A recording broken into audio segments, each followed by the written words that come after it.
Hi all, welcome to PSC memorise.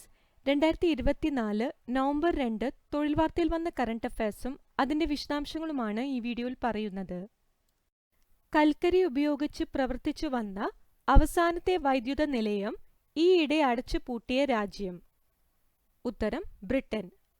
1967 പ്രവർത്തനം തുടങ്ങിയ നോട്ടിംഗ്ഹാംഷെയറിലെ Radcliffe ഓൺസോർ വൈദ്യുത നിലയമാണ് ഹരിതോർജിതത്തിലേക്കുള്ള ബ്രിട്ടന്റെ പ്രയാണത്തിന്റെ ഭാഗമായി പ്രവർത്തനം അവസാനിപ്പിച്ചത്. വ്യാവസായിക വിപ്ലവത്തിന് നാന്ദി കുറിച്ച ബ്രിട്ടനിൽ 142 വർഷം നീണ്ടുനിന്ന കൽക്കരി യുഗത്തിനാണ് ഇതോടെ തിരശ്ശീല വീണത്. 1882 തോമസ് ആൽവ എഡിസൺ ലണ്ടനിൽ ആരംഭിച്ച എഡിസൺ ഇലക്ട്രിക് ലൈറ്റ് സ്റ്റേഷനാണ് ലോകത്തിലെ ആദ്യത്തെ കൽക്കരി വൈദ്യുത നിലയം. ഏത് രാജ്യത്ത് പ്രവർത്തിക്കുന്ന സംഘടനയാണ് ഹിസ്ബുള്ള? ഉത്തരം ലെബനൻ. ഇറാന്റെ പിന്തുണയുള്ള ഷിയ മുസ്ലിം രാഷ്ട്രീയ സംഘടനയും സായുധ സംഘവുമാണ് ഹിസ്ബുള്ള. 2024 സെപ്റ്റംബറിൽ ഹിസ്ബുള്ള തലവൻ ഹാസൻ നസ്രള്ളയെ ഇസ്രയേൽ കൊലപ്പെടുത്തി. ഈ സൈനിക നടപടിക്ക് ഇസ്രയേൽ നൽകിയ പേരാണ് ന്യൂ ഓർഡർ. ആലപ്പുഴ പുന്നമട കായലിൽ നടന്ന 70ാമത് നെഹ്റു ട്രോഫി ജലോത്സവത്തിൽ ഒന്നാം സ്ഥാനത്തെത്തിയത്? ഉത്തരം കാരിച്ചാൽ ചുണ്ടൻ. പള്ളാത്തുരുത്തി ബോട്ട് ക്ലബ്ബാണ് തുഴഞ്ഞത്. കൈനക്കരി വില്ലേജ് ബോട്ട് ക്ലബ്ബ് തുഴഞ്ഞ വിയ്യപുരം ചുണ്ടൻ രണ്ടാമതെത്തി. പള്ളാത്തുരുത്തി ബോട്ട് ക്ലബ്ബിന് തുടർച്ചയായ 5ാമത്തെ വിജയവും കാരിച്ചാൽ ചുണ്ടന് 16ാമത്തെ നെഹ്റു ട്രോഫിയുമാണ് ലഭിച്ചത്. പ്രമേഹ സാധ്യത കുറയ്ക്കാൻ ശേഷിയുള്ള അരി വികസിപ്പിച്ച രാജ്യം? ഉത്തരം ഫിലിപ്പീൻസ്. രക്തത്തിൽ പഞ്ചസാരയുടെ അളവ് കുറയ്ക്കുന്ന മാംസ്യം അടങ്ങിയ അരി ഫിലിപ്പീൻസിലെ അന്താരാഷ്ട്ര അരി ഗവേഷണ കേന്ദ്രമാണ് വികസിപ്പിച്ചത്. ഇന്ത്യൻ ന്യൂസ് പേപ്പർ സൊസൈറ്റിയുടെ പുതിയ പ്രസിഡന്റ്? ഉത്തരം MV ശ്രേയാംസ് കുമാർ. അടുത്തിടെ 109ാം വയസ്സിൽ അന്തരിച്ച പപ്പാമാൾ ഏത് നിലയിൽ പ്രസിദ്ധി നേടിയ വനിതയാണ്? ഉത്തരം ജൈവ കർഷക. പത്മശ്രീ പുരസ്കാര ജേതാവാണ്. രാജ്യത്തെ ആദ്യ സൂപ്പർ കപ്പാസിറ്റർ ഉൽപാദന കേന്ദ്രം ആരംഭിച്ചത് എവിടെയാണ്? ഉത്തരം Keltron component complex limited, Kannur. 42 കോടി രൂപ ചെലവ് വരുന്ന പദ്ധതിയുടെ 18 കോടിയുടെ ആദ്യഘട്ടമാണ് പൂർത്തിയാക്കിയത്. ISROയുടെ സഹകരണത്തോടെ നടപ്പാക്കുന്ന പദ്ധതിയാണ്. ബാറ്ററിയുടെ പ്രവർത്തനം നിലച്ച മോട്ടോർബൈക്ക് മുതൽ ബഹിരാകാശ വാഹനങ്ങളിൽ വരെ സൂപ്പർ കപ്പാസിറ്റർ ഉപയോഗിക്കാം. ലോക ഹൃദയദിനം എന്നാണ്? ഉത്തരം സെപ്റ്റംബർ 29. നഗരസഭകളുടെ പ്രവർത്തന മികവ് അടിസ്ഥാനമാക്കിയുള്ള 2024 അർബൻ ഗവർണൻസ് ഇൻഡെക്സിൽ ഒന്നാമതെത്തിയ സംസ്ഥാനം? ഉത്തരം കേരളം. 59.31 മാർക്കോടെയാണ് കേരളം മുന്നിലെത്തിയത്. ഒഡീഷയാണ് രണ്ടാം സ്ഥാനത്ത്. ഭരണരംഗത്തെ കാര്യക്ഷമതാ വർധനയുമായി ബന്ധപ്പെട്ട് പ്രവർത്തിക്കുന്ന പ്രജാ ഏജൻസിയാണ് സൂചിക തയ്യാറാക്കിയത്.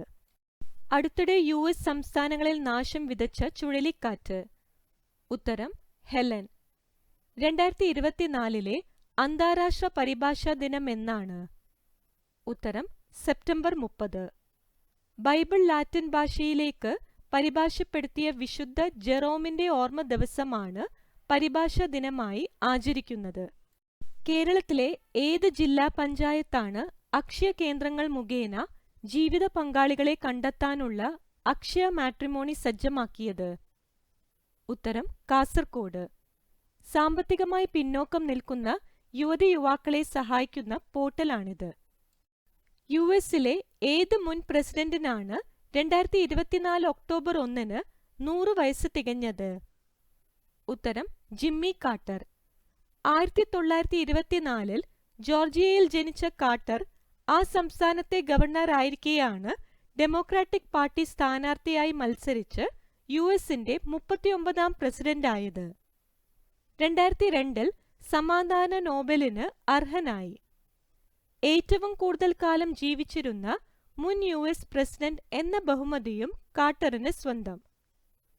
ഏത് സംസ്ഥാനമാണ് സ്വദേശി ഗോക്കൾക്ക് രാജ്യമാതാ പദവി നൽകിയത്?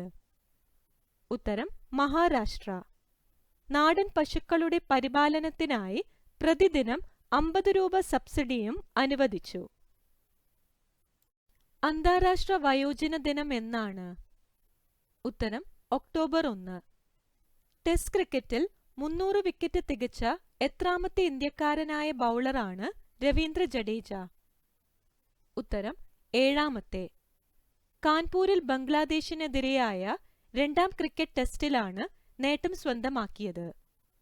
അനിൽ കുംബ്ലെ, ആർ അശ്വിൻ, കപിൽ ദേവ്, ഹർഭജൻ സിംഗ്, സഹീർ ഖാൻ, ഈശാന്ത് ശർമ്മ എന്നിവരാണ് മുൻഗാമികൾ.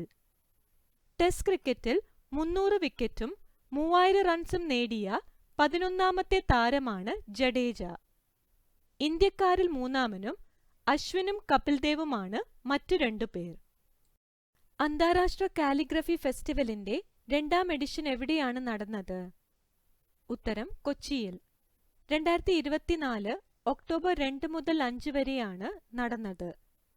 ലോകഭാഷകളിലുള്ള 150ഓളം കാലിഗ്രഫി രചനകളുടെ പ്രദർശനവും നടന്നു. ജപ്പാന്റെ പുതിയ പ്രധാനമന്ത്രി? ഉത്തരം ഷിഗേറു ഇഷിബ. ഏഷ്യ പവർ ഇൻഡെക്സിൽ ഇന്ത്യയുടെ സ്ഥാനം? ഉത്തരം 3. 39.5 ആണ് ഇന്ത്യയുടെ പവർ സ്കോർ. US, ചൈന എന്നിവയാണ് ആദ്യ 2 സ്ഥാനങ്ങളിൽ. ജപ്പാൻ ആണ് 4ാമത്. ഓരോ രാജ്യത്തിനും ഏഷ്യയിലെ വിവിധ രാജ്യങ്ങളുടെ മേലുള്ള സ്വാധീനം അടിസ്ഥാനമാക്കി ഓസ്ട്രേലിയയിലെ ലവി ഇൻസ്റ്റിറ്റ്യൂട്ട് തയ്യാറാക്കിയ സൂചിക പ്രകാരമാണിത്. ഇന്ത്യൻ വ്യോമസേനയുടെ പുതിയ മേധാവി? ഉത്തരം air chief marshal Amarpreet Singh. VR ചൗധരിയുടെ പിൻഗാമിയായാണ് നിയമനം. പൂനെ വിമാനത്താവളത്തിന്റെ പുതിയ പേര്? ഉത്തരം ജഗദ്ഗുരു സന്ത് തൂക്കാറാം മഹാരാജ് ഇന്റർനാഷണൽ എയർപോർട്ട്. ഭക്തിപ്രസ്ഥാനത്തിലെ സന്യാസിയും കവിയുമായ സന്ത് തൂക്കാറാമിന്റെ ബഹുമാനാർത്ഥമാണ് പുനർനാമകരണം ചെയ്തത്. 54ാമത് ദാദാസാഹിബ് ഫാൽക്കെ പുരസ്കാരം നേടിയത്? ഉത്തരം മിഥുൻ ചക്രവർത്തി. രാജ്യത്തെ പരമോന്നത ചലച്ചിത്ര ബഹുമതിയാണിത്. ഇന്ത്യൻ സിനിമയ്ക്ക് നൽകിയ സംഭാവനകൾ പരിഗണിച്ചാണ് പുരസ്കാരം.